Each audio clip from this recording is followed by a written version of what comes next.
नमस्कार, आप देख रहे हैं महाशिवरात्रि स्पेशल कालचक्र। मैं हूं विपनेश माथुर। तो सबसे पहले आप सभी को महाशिवरात्रि की ढेरों शुभकामनाएं। मेरे साथ हैं प्रश्न कुंडली विशेषज्ञ पंडित सुरेश पांडे जी। पंडित जी, बहुत बहुत स्वागत है। धन्यवाद। महाशिवरात्रि पर 6 महाउपाय पूरी करेंगे 10 मनोकामनाएं। देखिए महाशिवरात्रि स्पेशल कालचक्र।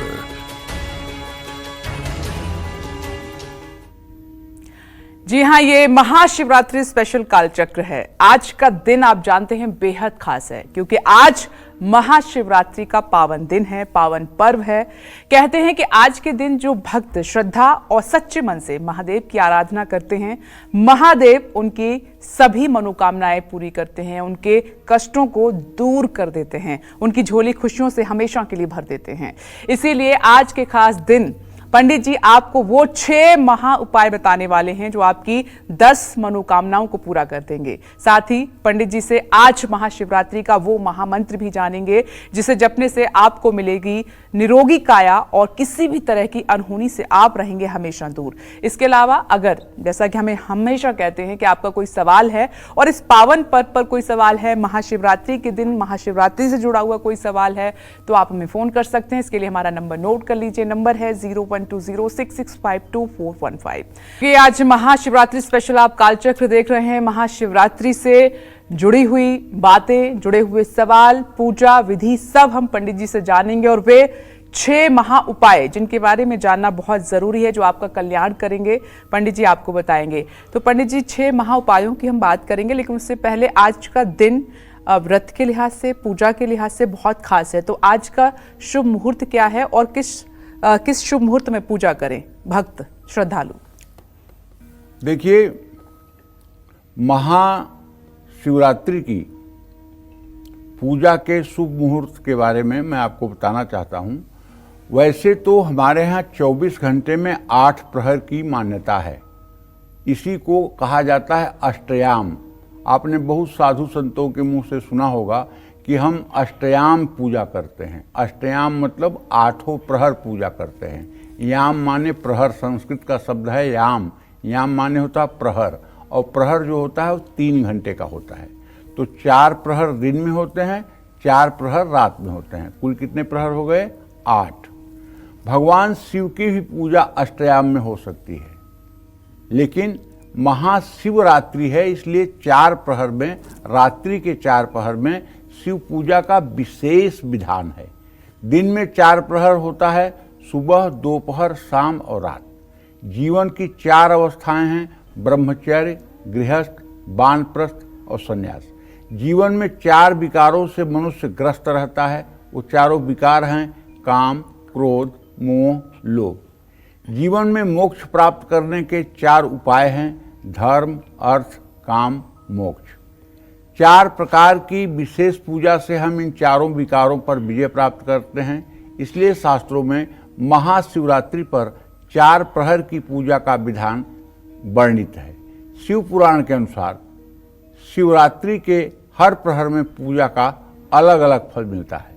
निशीथ काल माने आज मध्य रात्रि, रात 12:09 से रात 12:59 तक, इस प्रहर में महादेव की पूजा करने से कई गुना फल मिलता है। रात्रि के पहले प्रहर के पूजा का मुहूर्त जो है नोट कर लीजिए, शाम 6:19 से रात 9:26 तक। इस समय आपको शिवलिंग की विधिवत पूजा करनी चाहिए। ओम ह्रीम ईशानाय नमः इस मंत्र का 108 बार जप करना चाहिए। शेष समय में ओम नमः शिवाय, अगर आपका जनेऊ संस्कार हुआ है तो ओम नमः शिवाय, अगर जनेऊ संस्कार नहीं हुआ है तो नमः शिवाय का मंत्र अनवरत अपने मन में चलाते रहें। रात्रि के दूसरे प्रहर का जो पूजा मुहूर्त है वो है रात 9:26 से रात 12:34 तक। महाशिवरात्रि के दूसरे प्रहर में आप अगर पूजा कर रहे हैं तो पहले शिवलिंग का विधिवत पूजन कर लीजिए।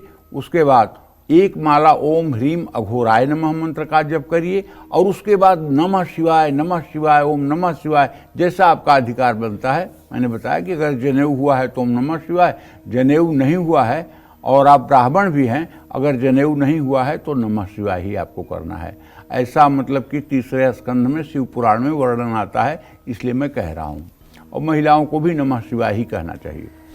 तो दूसरे प्रहर में शिवलिंग पर दही से भी अभिषेक करें। रात्रि के तीसरे प्रहर का जो मुहूर्त है वो 12:34 से मध्यरात्रि 3:41 तक है।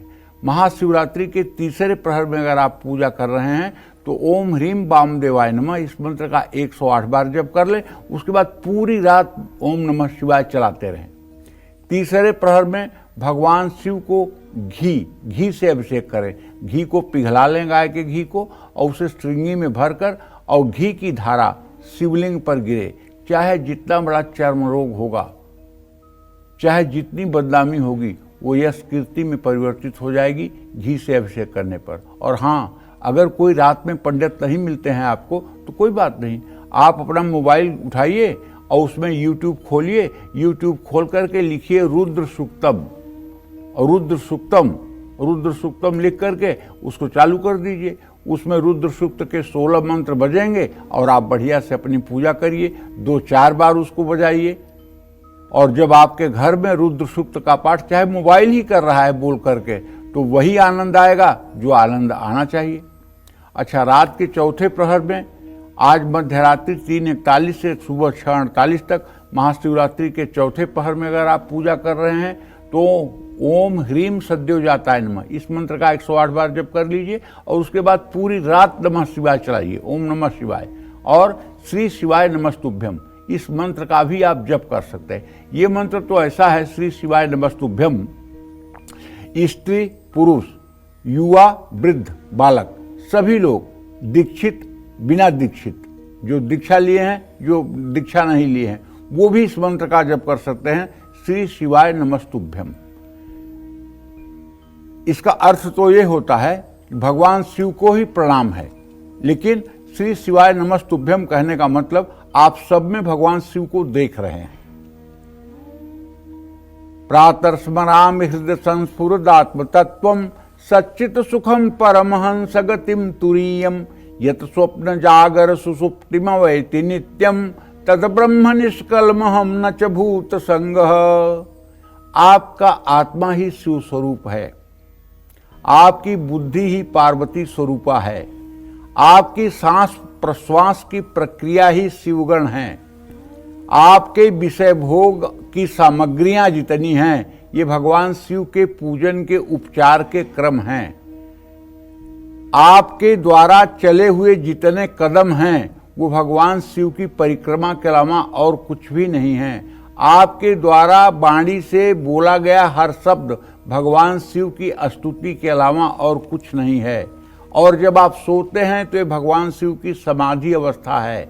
और आप जाने अनजाने में जो भी कार्य करते हैं वो भगवान शिव के पूजा का ही उपचार है, वो भगवान शिव के पूजा का ही एक प्रकार है। ऐसी भावना करके अगर आप भगवान शिव के सानिध्य में उपस्थित रहेंगे तो निश्चित रूप से मनोकामना पूरी होगी। भगवान शिव का शहद से भी अभिषेक करना चाहिए, खासकर उन लोगों को जिनके घरों में बीमारियां ज़्यादा हों।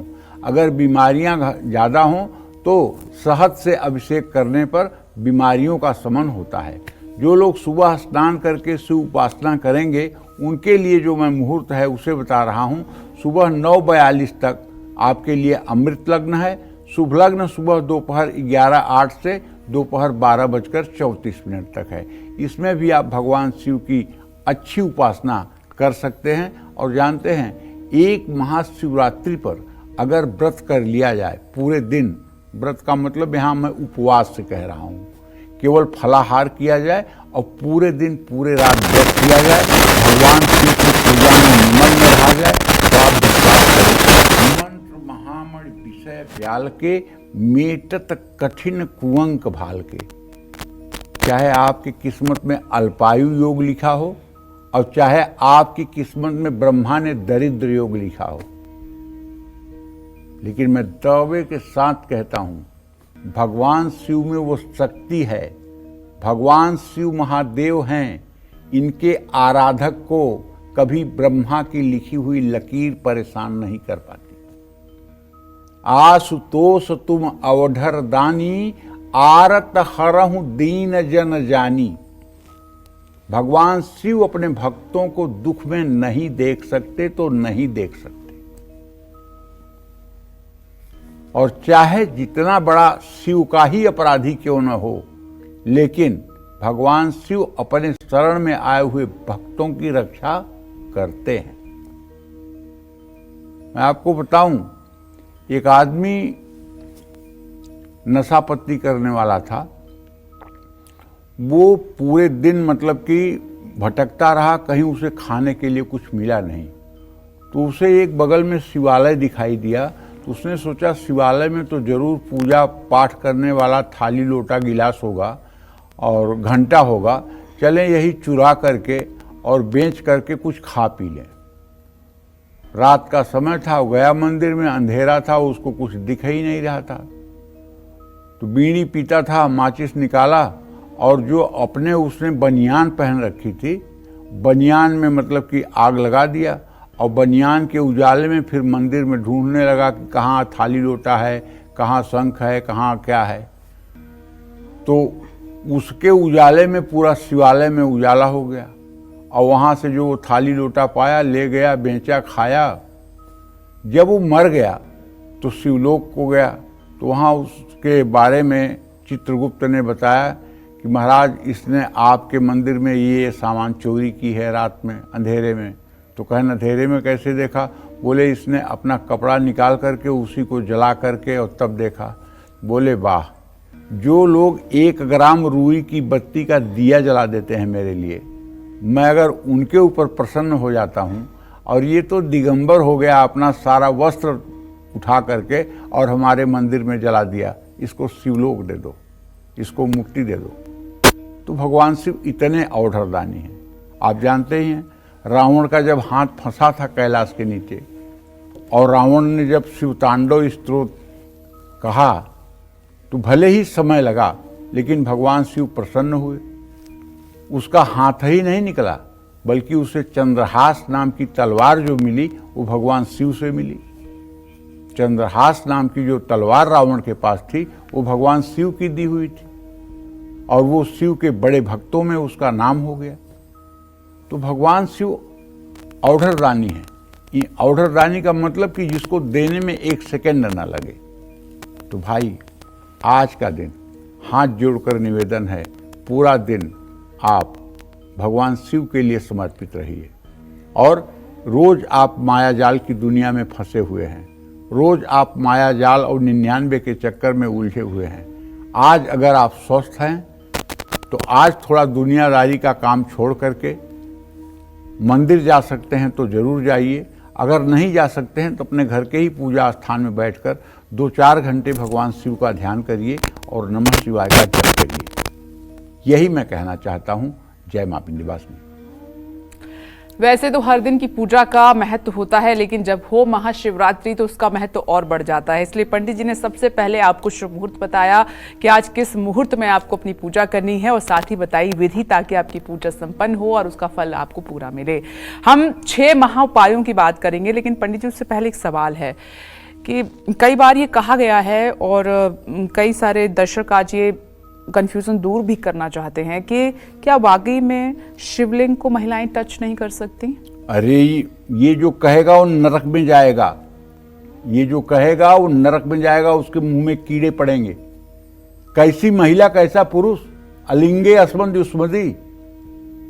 वही तत्व तुम्हारे अंदर विराजमान है, वही तत्व हमारे अंदर विराजमान है।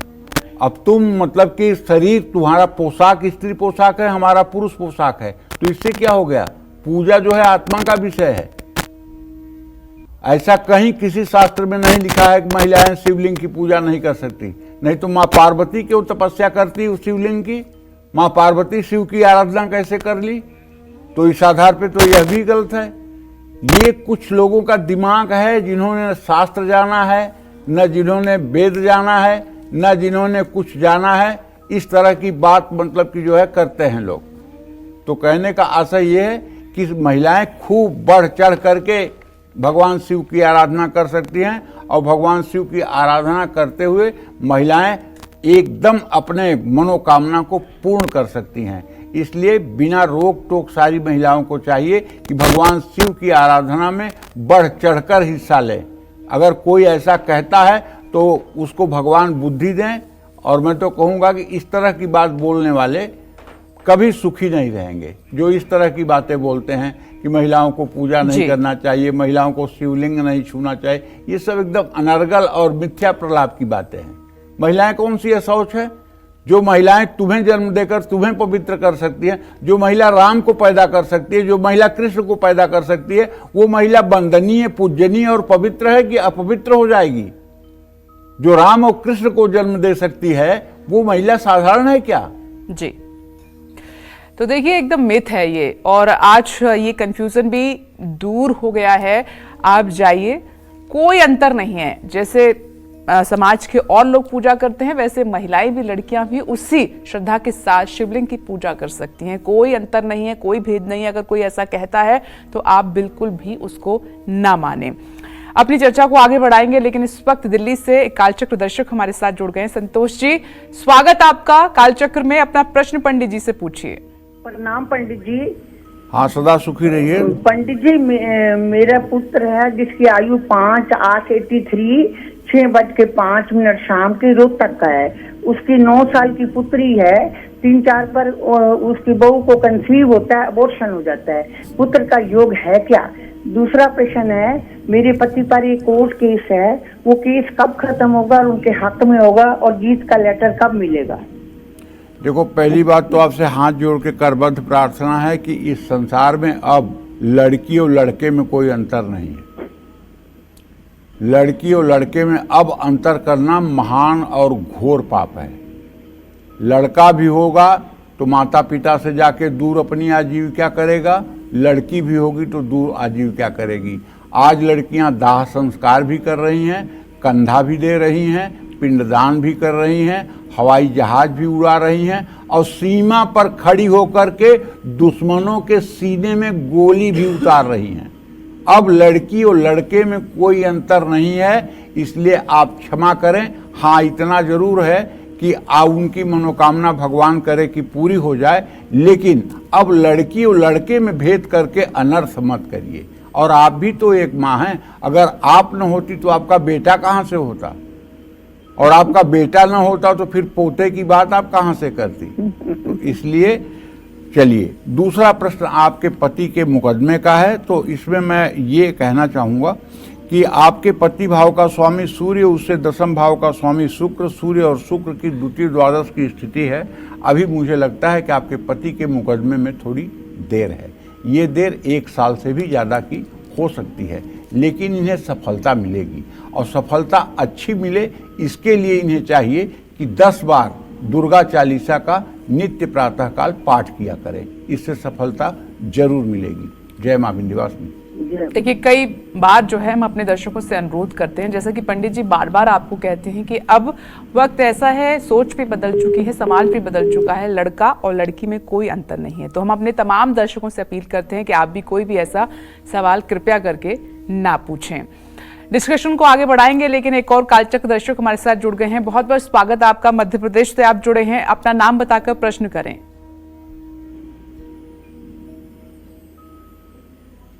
हेलो। हाँ, नाम बताइए अपना। हाँ, पंडित मनोज शर्मा बात कर रहा था, गुरुदेव। कौन बात कर रहे हैं? मनोज शर्मा, उज्जैन से। अच्छा मनोज जी, बताइए क्या जानना चाहते हैं? गुरुदेव, मैं जानना नहीं चाह रहा था, मैं आपने जैसे अभी बताया था टीवी पर कि आप कोई भी यूट्यूब खोल करके मंत्र का आप अभिषेक कीजिएगा। जी जी। तो मेरा निवेदन था कि जैसे आप सुदीप मिश्रा जी ने बताया था बीच में कि आप कोई भी मंत्र संकल्प उन्होंने ऑनलाइन कराया था, यदि किसी ब्राह्मण के द्वारा ये कराएंगे तो उनको ज्यादा प्रतिफल प्राप्त होगा ना? मेरा ही निवेदन था। हमारे कहने का मतलब है कि अगर आप ब्राह्मण से कराएंगे तो जरूर निश्चित रूप से आपको ज़्यादा फल प्राप्त होगा, लेकिन अगर ब्राह्मण नहीं उपस्थित है, ब्राह्मण नहीं है, आप महाशिवरात्रि है, आज हर घरों में पूजा होगी और हर घरों में पंडित की ज़रूरत होगी, तो हो सकता है कि आज पंडित जी का अभाव हो, तो ऐसे में आपकी पूजा कैसे होगी? अगर ऐसी अव्यवस्था है तो तो आपको एक व्यवस्था दे रहा हूँ कि आप अपने मोबाइल के YouTube में जा कर के और खूब बढ़िया रुद्र सूक्त का पाठ करवा करके और उसके बाद आप पूजा उपासना करिए। और अगर आप ब्राह्मण बुला करके पार्थिव शिवलिंग बना करके और उसकी पूजा कर रहे हैं तो इसका पूछना ही क्या है। ये तो महा उपाय है। ब्राह्मण को दक्षिणा दे करके, भोजन करा के, वस्त्र दे करके अगर आप उपाय कर रहे हैं तो ये सोने पर सुहागा का काम करेगा। लेकिन ऐसा है ना कि इस समय कर्मकांडी ब्राह्मणों का समाज में अभाव हो गया है। कर्मकांडी ब्राह्मणों का समाज में अभाव हो गया है। इसलिए थोड़ा सा आप स्वयं इसमें जागरूक बनिए। और जागरूक बनने के लिए एक यंत्र भगवान ने दे दिया है आपको, जिसमें आप चाहें तो पूरा रुद्रा अष्टाध्यायी के 10 अध्याय मतलब कि आप चालू कर दें और पूरा रुद्रा अष्टाध्यायी के 10 पाठों का आपको पाठ मिल जाएगा। तो ये बहुत बड़ी बात है। तो चलिए अब महाशिवरात्रि के 6 महा उपायों के बारे में चर्चा करते हुए सबसे पहले बात करते हैं आपके बिजनेस की। अगर बिजनेस में लगातार घाटा झेलना आपको पड़ रहा है, कोई नया बिजनेस शुरू करते ही विरोधी नुकसान पहुंचाते हैं या अचानक से दुकान की बिक्री कम हो गई है, तो आज महाशिवरात्रि पर कैसे शिव आराधना करके इन सभी परेशानियों से छुटकारा पाया जा सकता है, आइए पंडित जी से जान लेते हैं। पंडित जी बताएं।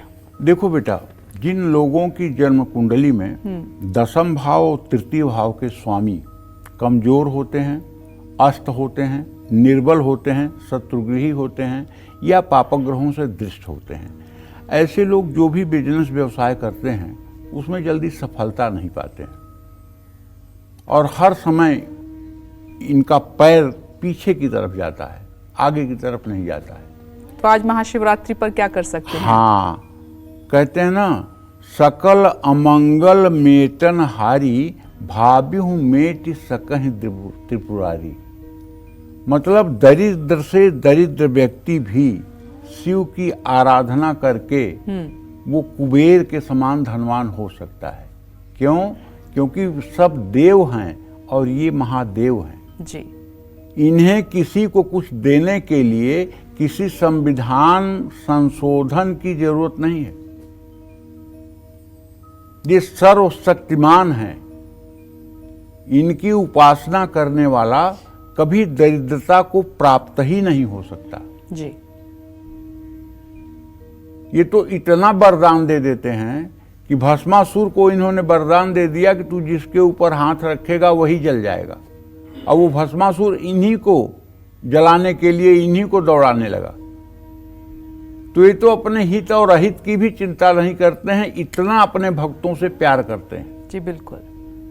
तो कहने का आशय हमारी ये है कि यदि आप व्यवसाय कर रहे हैं और कारोबार में घाटा हो रहा है, कारोबार में घाटा होता क्यों है? ये पूर्व जन्म का एक प्रारब्ध है और सबको कारोबार करना भी नहीं चाहिए। अगर कोई कुशल ज्योतिषी, अनुभवी ज्योतिषी है तो मैं दावे के साथ कहता हूं कि आपकी जन्म कुंडली को देख करके ये बताया जा सकता है कि आपको व्यवसाय करना चाहिए, कि आपको नौकरी करना चाहिए, कि आपको खेती करना चाहिए, कि आपको गौपालन करना चाहिए। मतलब क्या करना चाहिए आपको। अगर ये सही वाला डायरेक्शन आपको मिल जाए तो फिर आपकी जिंदगी आसान हो जाएगी। और सभी लोग सोचें कि हम व्यवसायी बनकर सफल हो जाएं, सभी लोग सोचें कि हम आईएएस बन जाएं, सभी लोग सोचें कि हम बहुत बड़े किसान बन जाएं, असंभव। जो विधना ने लिख दिया छठी रात के अंत, जो विधाता ने छठी रात में लिख दिया है आपके भाग्य में, उसको कोई अदलने बदलने वाला नहीं है भगवान शिव के अलावा।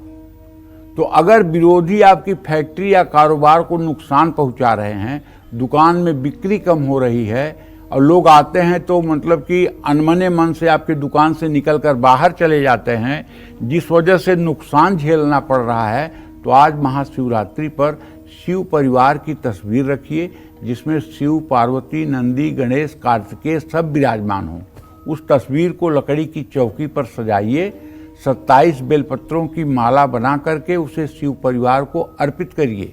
चंदन की माला से ओम नमः शिवाय। रुद्राक्ष की माला हो तो सर्वोत्तम, अगर रुद्राक्ष की माला न हो तो मलयागी चंदन की माला पर भी ओम नमः शिवाय का जप जितना अधिक से अधिक हो सके आपको कर लेना चाहिए। निश्चित रूप से इससे आपके व्यवसाय पर सकारात्मक परिवर्तन होगा।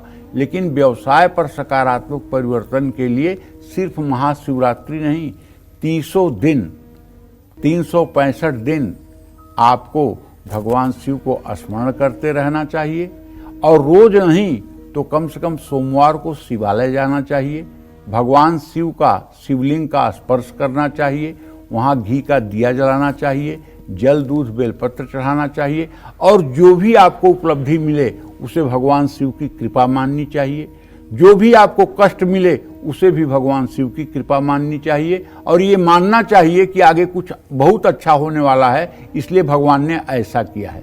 कभी भगवान के शक्ति और सामर्थ्य पर प्रश्न चिन्ह नहीं लगाना चाहिए। जय मां विंध्यवासिनी। आज महाशिवरात्रि का पावन दिन है।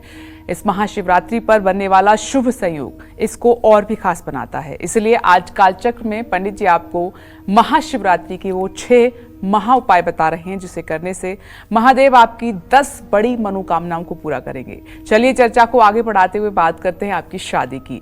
अगर शादी में देरी हो रही है, मनचाहा जीवन साथी आपको नहीं मिल रहा है, या फिर शादी के बाद पति पत्नी में मनमुटाव बढ़ रहा है, लगातार झगड़े हो रहे हैं, तो आज महाशिवरात्रि पर आपको कौन से खास उपाय करने चाहिए, आइए पंडित जी से जान लेते हैं। पंडित जी बताएं। देखिए, एक बात जान लीजिए कि इस भवसागर में, मतलब इस भव समुद्र में, इस संसार में शादी बहुत बड़ी चीज है। इसको जितना लोग हल्के में लेते हैं उतना हल्के में नहीं है। जानते हैं, पति पाने के लिए, शिव जी को अपने पति रूप में पाने के लिए मां पार्वती ने 12,000 वर्षों की तपस्या की थी, और वो भी सूखे बेलपत्र खाके और हवा पीकर। जब सप्तऋषि माता के पास गए और बोले कि आप किसके लिए तपस्या कर रही हैं, तो उन्होंने कहा शिव जी को पति के रूप में पाने के लिए तपस्या कर रही हूं। तो सप्तऋषियों ने कहा, कहाँ आप पागल हुई हैं, शिव के पास क्या है, मैं आपका विवाह ऐसे से करा दूं जो पूरे वैकुंठ के मालिक हैं, जो तीनों त्रैलोक्य के अधिपति हैं, भगवान विष्णु से आपका विवाह करा दूं, आप केवल हाँ बोलिए। जानते हैं माता ने क्या कहा था? कोटि जतन लग रगर हमारी, बरहु शंभु न रहूं कुमारी। मतलब अगर मुझे 1 करोड़ जन्म लेना पड़ेगा तब भी तपस्या करूंगी, और ब्याह करूंगी तो शिवजी से करूंगी, नहीं तो कुमारी मरूंगी। ये होना चाहिए आदमी के अंदर अपने मतलब संकल्प के प्रति निष्ठा। संकल्प के प्रति निष्ठा ये होनी चाहिए। और ये तो पति प्राप्त करने की बात हो गई। पत्नी प्राप्त करने वाली बात सोचिए। कर्दम ऋषि ने 10,000 वर्ष तक तपस्या की भगवान श्री हरि विष्णु की। जब भगवान विष्णु प्रकट हुए तो उन्होंने कहा, बरम ब्रूहि, वरदान मांगो, मैं प्रसन्न हूं आपके तप से। तो उन्होंने कहा कि प्रभु मुझे कुछ नहीं चाहिए, मुझे मेरे योग्य एक जीवन संगिनी दे दीजिए। भगवान श्री हरि ने कहा, ये मस्त। आज के 3 दिन बाद महाराजा मनु अपनी पुत्री देवहूति के साथ आपके पास आएंगे और अपनी कन्या देवहूति का पाणी ग्रहण संस्कार विवाह आपके साथ करेंगे। और मैं भी आपके पुत्र के रूप में आकर के स्वयं देवहूति के गर्भ से जन्म लूंगा, आपकी मनोकामना पूरी होगी। तो आपने देखा, पत्नी प्राप्त करने के लिए 10,000 वर्ष की तपस्या, और पति पाने के लिए पूरे जीवन रगड़ करने की एक कामना। आज पति और पत्नी पाने के लिए कितनी बेचैनी है समाज में, देख लीजिए ना। आज तो बस 1 साल 2 साल बाद भी कर रहे हैं, उसके बाद ब्रेक। पति पत्नी एक साथ हैं, 1 साल के बाद अलग। अरे पश्चिमी सभ्यता का अंधा अनुकरण कर रहा है देश। अगर पत्नी और पति के बीच में टकराव हो रहा है तो मैं तो कहता हूं दोनों में से अगर एक भी शिव भक्त हो जाए, दो में से एक भी अगर शिवालय जाने लगे, दो में से एक भी अगर शिव की आराधना में तन्मय हो जाए तो भगवान भोलेनाथ उसके जीवन साथी की बुद्धि बदल देंगे, कलह को प्यार में परिवर्तित कर देंगे। इसीलिए हमारे यहाँ छोटी बच्चियों को भी कहा जाता है कि सोमवार का व्रत करो और शिव मंदिर जाओ। पुरुषों को भी कहा जाता है कि भगवान शिव की आराधना करो। तो महाशिवरात्रि पर भैया एक थाली में एक पान के पत्ते पर चंदन का एक टुकड़ा और 11 इलायची रखिए, थाली में सिंदूर और शहद से स्वास्तिक बनाइए, शिव पार्वती की तस्वीर के सामने उसे रख दीजिए और रुद्राक्ष की माला से 5 माला ओम पार्वती पतये नमः इस मंत्र का जप कर लीजिए। निश्चित रूप से आपका वैवाहिक जीवन अच्छा हो जाएगा। अगर आपके वैवाहिक जीवन में अनबन की स्थिति है, अगर आपका पति आपको नहीं चाहता है या आपकी पत्नी बहुत ज़्यादा क्रोध करती है और आपके ऊपर शक करती है, तो आपको चाहिए कि आप सोमवार का व्रत पति पत्नी दोनों शुरू करें और भगवान शिव के मंदिर में दोनों एक साथ जाएं। निश्चित रूप से इससे प्रेम भी बढ़ेगा और घर का तनाव भी समाप्त हो जाएगा। जय मां विंध्यवासिनी। चलिए चर्चा को आगे बढ़ाते हुए बात करते हैं आपके भविष्य यानी कि आपके बच्चों की। अगर आपको संतान सुख नहीं मिल रहा है या बच्चे गलत संगत में पड़कर अपना भविष्य खराब कर रहे हैं तो आपको महाशिवरात्रि पर कौन सा खास उपाय जरूर करना चाहिए आज के दिन? आइए पंडित जी से जान लेते हैं। पंडित जी, ये भी महत्वपूर्ण सवाल है। क्या ऐसी पूजा कर सकते हैं, उपाय कर सकते हैं या ये कोई मंत्र जप कर सकते हैं जिन्हें अभी संतान सुख की प्राप्ति नहीं हुई है, आज के दिन उनको ये खुशखबरी मिले? देखो, ज्योतिष शास्त्र में बहुत से ऐसे योग होते हैं जिसमें संतान प्राप्ति नहीं होती है। जैसे मानसागरी में लिखा हुआ है, चैकादशे यदि राहु सिख पंचमे स्थितो भवेत सुताननम न दृश्यन्ते यद्यप इंद्रो अपसेव्यते। ये अगर 11वें भाव में राहु हो, 5वें भाव में केतु हो, तो ऐसा जातक अगर मंगल के घर में हो और मंगल से दृष्ट हो तो जातक संतान सुख से हाहाकार करता है, अर्थात संतान सुख नहीं मिलता है। सूर्य मंगल किसी की पुरुष की कुंडली में 8वें भाव में बैठे हों तो चाहे 20 शादियां कर ले, कोई सारी स्त्रियां बंध्या हो जाती हैं, संतान योग नहीं बनता है। इसी तरह से अगर पंचम भाव का स्वामी पापक ग्रहों के साथ हो जाए, अस्त हो जाए, शुक्र अस्त हो जाए, शुक्र निर्बल हो जाए, तो ऐसा व्यक्ति नपुंसकता को प्राप्त हो जाता है, संतान प्राप्ति नहीं होती है। इसी तरह से किसी कन्या की कुंडली में अगर सूर्य शुक्र के साथ अस्त हो जाए तो ऐसी कन्या का वो मतलब कि ट्यूब जो है वो ब्लॉकेज हो जाता है, अंडे ठीक से नहीं निकलते हैं, संतान प्राप्ति में बाधा होती है। तो कहने का मतलब ये है कि अगर आपके साथ कोई ऐसा विकार है और अब तक संतान सुख से आप वंचित हैं, तो हमारा कहना है कि आपको, अगर आप संतान है और आपका कहना नहीं मानती है, मन मौजी हो गई है, गलत संगत में पड़ गई है, तो ऐसे में आज महाशिवरात्रि पर भोलेनाथ के साथ साथ भगवान गणेश की भी पूजा करिए। गणेश जी को दुर्वा और लड्डू चढ़ाइए। रुद्राक्ष की माला से 11 बार ओम श्री गणेशाय नमः का मंत्र का जप करिए। एक लड्डू संतान को खिलाइए और बाकी लड्डू परिवार में बांट दीजिए। लेकिन इसका ये एक छोटा वाला उपाय है। अगर थोड़ी सी बात बिगड़ी होगी तो बन जाएगी, ज़्यादा बात बिगड़ी होगी तो इस उपाय से नहीं बनेगी। कैसे बनेगी तब उसको सुन लीजिए। आज महाशिवरात्रि है, व्यवस्था करिए 1000 बेलपत्र की और 1000 बेलपत्र लेकर सब बेलपत्र को धो करके एक थाली में रख लीजिए और अष्टगंध की स्याही बना करके और चमेली के कलम से परिवार के सब लोग बैठ करके नहा धो करके और सारे पत्तियों पे राम राम लिखिए, तीनों पत्तियों पे राम राम लिखिए और एक थाली में रख दीजिए और 1000 दुर्वा ये भी व्यवस्था कर लीजिए और 30 किलो लड्डू की व्यवस्था कर लीजिए और भगवान गणेश की मिट्टी की मूर्ति ला के रख लीजिए और एक मिट्टी का पार्थिव शिवलिंग बनवा लीजिए किसी ब्राह्मण से। गणेश जी की पूजा पहले करके 1000 लड्डू 1000 दुर्वा से गणेश सहस्त्रार्चन कर दीजिए और उसके बाद भगवान शिव का अभिषेक करके 1000 बेलपत्र से भगवान शिव के सहस्त्र नामावली से समर्पित कर दीजिए। फिर कल से देखिए कि आपका बेटा कैसे रहता है। कल से देखिए कि आपके बेटी के जीवन में खुशियां कैसे आती हैं, कल से देखिए दुनिया कैसे बदलती है। क्योंकि भाई जैसा रोग वैसा उपाय। अगर कैंसर हुआ है तो कीमो चढ़ेगा, सर दर्द है तो टेबलेट काम करेगा। इसलिए छोटे उपाय छोटी परेशानियों के लिए हैं, लेकिन अगर बात कुछ ज़्यादा बिगड़ गई है तो उसके लिए बड़े उपाय ही करने पड़ेंगे। आप ये ना कहें कि आपने तो ये बताया था करने के लिए, मैंने किया, मेरे लड़के में कोई फ़र्क ही नहीं हुआ। भाई समस्या के हिसाब से उपाय भी होना चाहिए। समस्या जैसी गंभीर हो उपाय भी वैसा होना चाहिए। तो मैं ये कहना चाहता हूँ। जय मां विंध्यवासिनी। तो लगातार हमारी खास चर्चा जारी है महाशिवरात्रि पर, और आज महाशिवरात्रि पर कौन सा खास उपाय करने से बढ़ेगी आपकी प्रॉपर्टी, दूर होगी हर बीमारी और रिश्तों में आएगी मिठास। आइए पंडित जी से जान लेते हैं। पंडित जी, अगला सवाल संपत्ति को लेकर है।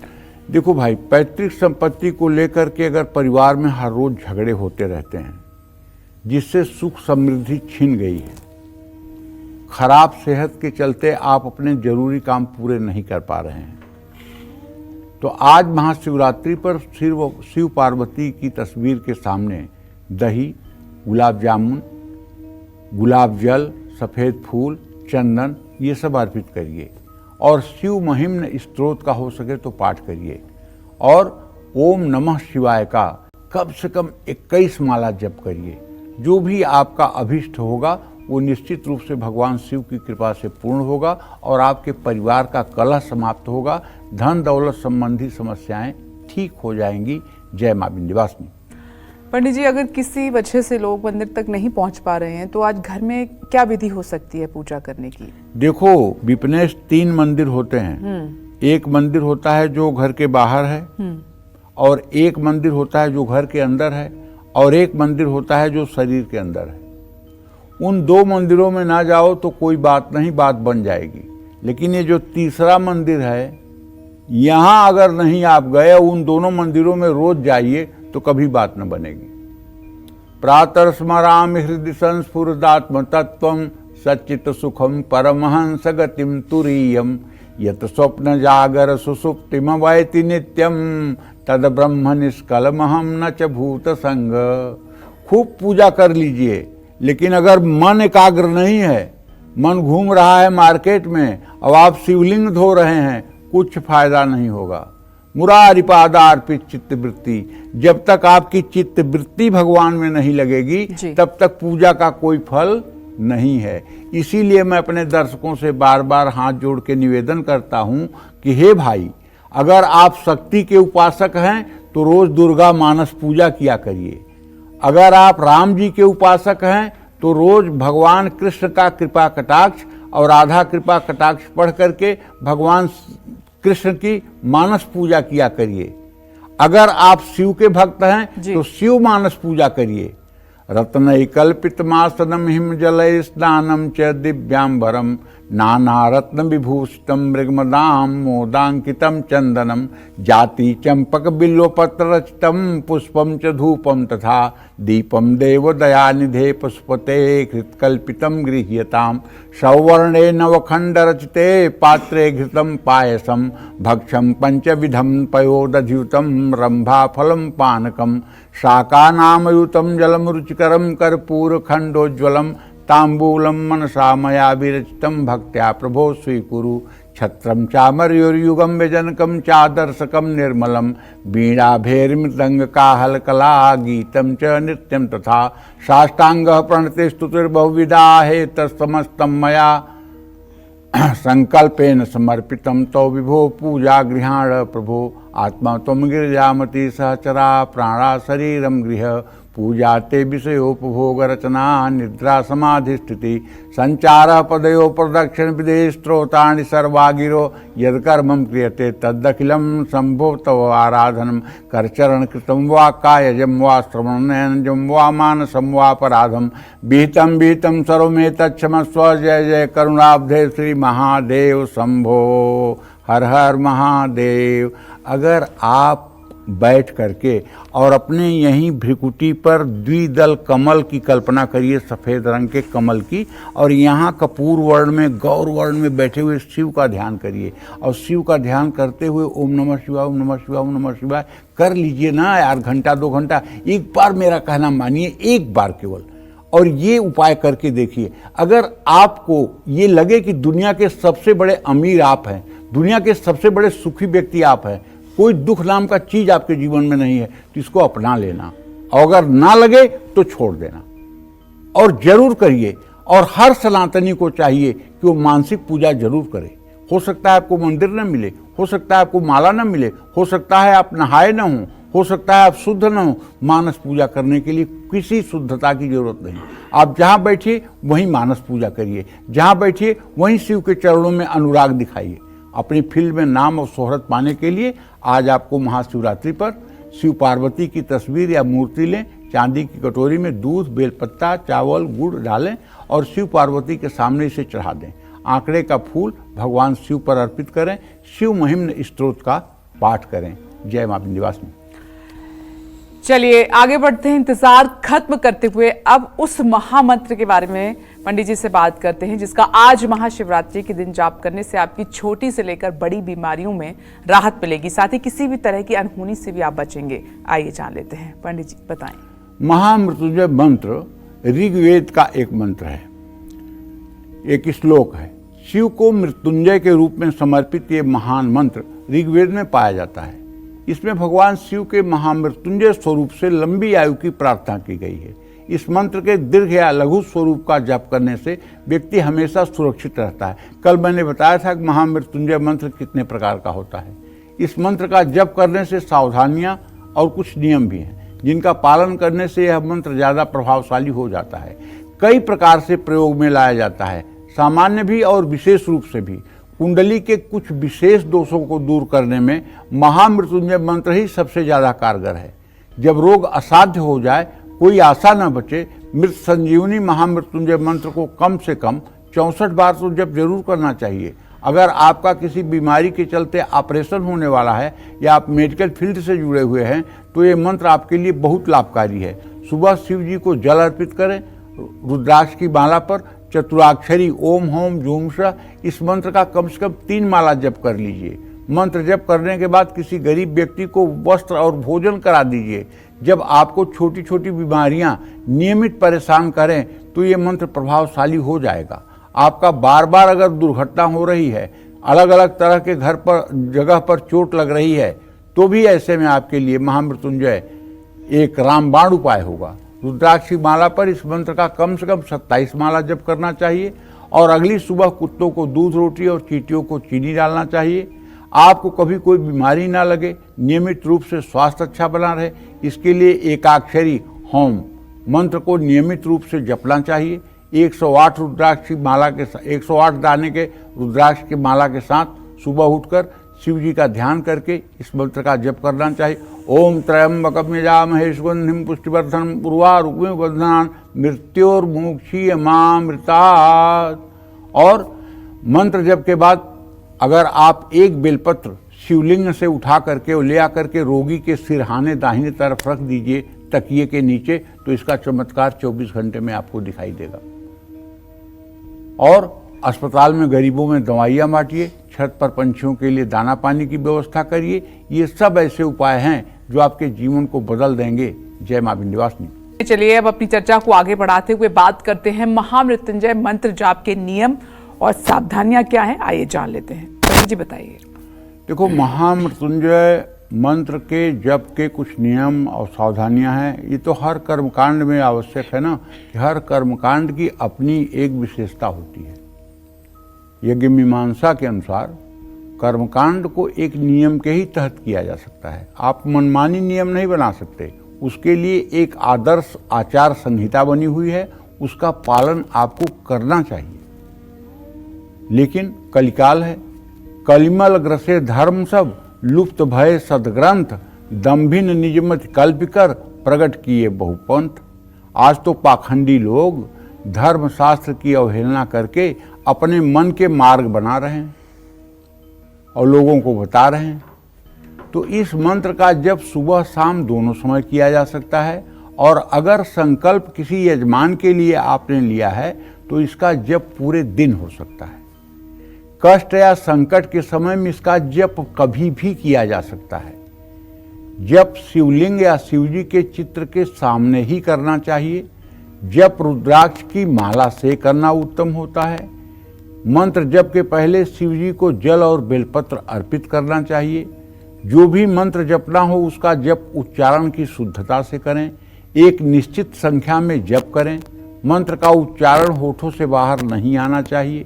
यदि अभ्यास न हो तो धीमे स्वर में जप कर सकते हैं, उपांशु जिसको कहते हैं। जप काल में धूप दीप जलते रहना चाहिए।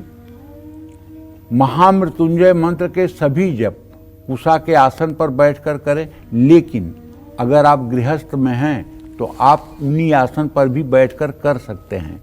ये कुशा का आसन ब्रह्मचारियों के लिए है, यति और साधु सन्यासियों के लिए है। कुशा का आसन हम गृहस्थों के लिए नहीं है। हम गृहस्थों के लिए कालीन हो या ऊनी आसन हो, ऊनी कंबल हो, काले नीले रंग का न हो, उस पर बैठकर हमें सुखपूर्वक उपासना करनी चाहिए। क्योंकि हमारा पूजा का अभ्यास नहीं है। कुशा के आसन पे बैठेंगे, वो बैठने ही नहीं देगा 20 मिनट से ज़्यादा, सब धंसने लगेगा पैरों में, तो आप उठ जाओगे। और ये कोई शास्त्र नहीं कहता है कि आप परेशान और बिलबिलाते रहें और पूजा करते रहें, कोई शास्त्र नहीं कहता। जब करते समय जल में दूध मिलाकर शिव जी का अभिषेक करते रहिए। महामृत्युंजय मंत्र के सभी उपाय पूरब दिशा की तरफ मुंह करके करिए। जब करते समय ध्यान पूरी तरह से मंत्र में ही रहना चाहिए। मन को इधर उधर न भटकाएं। जब करते समय आलस्य को ना आने दें। और एक और उपाय बताऊंगा जो आज मैं समाज में देख रहा हूं। अक्सर अगर आपके यहाँ कोई बड़ी दुर्घटना हो गई और आदमी मतलब कि वेंटिलेटर पे चला गया है या आईसीयू में चला गया है, या रोग कोई नहीं पकड़ा जा रहा है, डॉक्टर कोई रोग नहीं बता पा रहा है और जीवन ऐसे लग रहा है कि बचने वाला नहीं है, तो ऐसे में आप तत्काल किसी अच्छे विद्वान से पूछिए कि आज अग्निवास कहाँ है। अग्निवास, अग्नि का वास पाताल में, आकाश में और पृथ्वी पर 3 जगह होता है। ठीक है।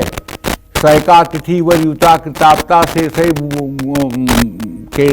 गुणभ्य भू अग्निवास सौख्याय शेषे सस्युम शेषे प्राणार्थनासौ दिव भूतले च। तो जब पृथ्वी पर अग्नि का वास हो ऐसा दिन देख करके और एक बढ़िया वेदी बना करके और 8000 महामृत्युंजय मंत्र से हवन कर दीजिए। अगर किसी साधारण पंडित से आप बात करेंगे तो कहेगा अरे जप होता है, हवन कैसे होता है? ये जानकारी का अभाव है, मैं बता रहा हूं। अगर आप सीधा 8000 आहुति अग्निवास के समय हवन कर दें तो बड़े से बड़ी मुसीबत आई होगी तो हवन के बाद ठीक हो जाएगी। 40-40 दिन से कोमा में पड़े हुए लोगों पर मैंने इसको आजमाया है और 8000 आहुति से हवन होने के बाद दूसरे दिन से व्यक्ति के अंदर चेतनता आ गई है। आप इसको करके देखिए। क्योंकि जो लोग 1.25 लाख मंत्र का जप करवाते हैं उनकी भी 8000 आहुति हवन नहीं होती है। पंडित जी कहते हैं दशांश जोड़ दिया, 10 माला हवन हो गया, बहुत है। लेकिन अगर 8000 आहुति हवन हो जाए काला तिल घी चीनी शहद से, तो मैं दावे के साथ कह सकता हूं चाहे जितनी विकट परिस्थिति हो, अगर उस व्यक्ति का आयुर्दाय शेष है तो भगवान शिव की कृपा से उसे उठ के खड़े होने में कोई देर नहीं होगी। ये उपाय जरूर करना चाहिए और जरूर करवाना चाहिए। जय मां विंध्यवासिनी। और इस वक्त एक कालचक्र दर्शक हमारे साथ जुड़ गए हैं, पूजा मेरठ से हमारे साथ जुड़ गई हैं। स्वागत है आपका। अपना प्रश्न पंडित जी से पूछिए। पंडित जी राम राम। राम राम। पंडित जी मेरे बेटे का जन्म है 17 अगस्त 2004 और टाइम है 38 मिनट सुबह के। क्या जानना चाहती हूँ पूजा? पंडित जी मेरा बेटा बहुत बीमार है, हफ्ते की उसकी 2 डायलिसिस हो रही हैं। क्या हुई? मतलब कि उसकी किडनियां खराब हैं। अच्छा अच्छा। हाँ, और हफ्ते की 2 डायलिसिस हो रही हैं पंडित जी, मैं बड़ी दुखी हूँ। पूजा तुम्हारे पुत्र भाव का स्वामी बेटा शनि बनता है और उसे 6ठे भाव में मंगल बैठा हुआ है। ये इस बात का संकेत है कि उसको रक्त विकार है, खून से जुड़ी समस्या है। उसमें किडनी का भी रोग आता है, पेनक्रियाज का भी रोग आता है। तो ऐसे में तो मैं आपको एक सलाह देना चाहूँगा। वो सलाह ये है कि आप अपने बेटे के लिए 8000 महामृत्युंजय मंत्र से घी, चीनी, शहद और काला तिल मिला करके 5 किलो काला तिल, 2 किलो देसी घी, 1 किलो चीनी, 1 किलो शहद, इतनी चीज़ें मिला करके और 8000 आहुति, 4 लोग बैठ जाएं या 8 लोग बैठ जाएं, अगर घर के सदस्य न हों तो ब्राह्मणों को ही बैठाना चाहिए और ये हवन आप करवा लीजिए। और हवन करवा करके आप रोज शिव मंदिर जाकर के 108 3 पत्ती वाले बेलपत्र महामृत्युंजय मंत्र बोलते हुए शिवलिंग पर चढ़ाइए और जल चढ़ाइए। निश्चित रूप से 11 दिन तक ये उपाय करिए, उसका कष्ट कम हो जाएगा, उसकी पीड़ा कम हो जाएगी और वो सुरक्षित हो जाएगा। जय मां विंध्यवासिनी। में आज शुभ संयोग में आई महाशिवरात्रि पर कौन सा खास उपाय आपके विरोधियों को शांत करेगा और देगा आपको लंबी आयु और वरदान? आइए पंडित जी से जान लेते हैं। बताइए पंडित जी। जीवन से जुड़ी हर छोटी बड़ी बाधा को दूर करने के लिए, गुप्त शत्रुओं और विरोधियों के हर षड्यंत्र से बचने के लिए, साथ ही अच्छी सेहत और लंबी आयु के लिए आज महाशिवरात्रि पर एक थाली में चंदन से स्वास्तिक बनाएं, जो शिवपुत्र भगवान गणेश का प्रतीक है। स्वास्तिक बनाकर उसके ऊपर महामृत्युंजय यंत्र, तांबे का हो तब भी रख दीजिए, रखें। चंदन या रुद्राक्ष की माला से 21 माला और कम से कम 108 बार ओम नमः शिवाय, ओम गंग गणपतये नमः का जप करें। राहु के भी मंत्र का 108 बार ओम रांग राहवे नमः का मंत्र जप कर लेना चाहिए। इससे निश्चित रूप से आपके जीवन में सकारात्मक परिवर्तन दिखाई देगा। जय मां विंध्यवासिनी। तो महाशिवरात्रि पर अपनी पूजा को आप शुभ बनाएं। जो पंडित जी ने आपको उपाय बताए हैं, शुभ मुहूर्त बताया है, उसी में आप अपनी पूजा करें और पूजा विधि भी पंडित जी ने मंत्रों के साथ आपको बताई है। तो आपकी महाशिवरात्रि की पूजा सफल हो और भगवान शिव आपकी हर मनोकामना पूरी करें, ऐसी हमारी इच्छा है, हमारी कामना है। पंडित जी आपका बहुत बहुत धन्यवाद।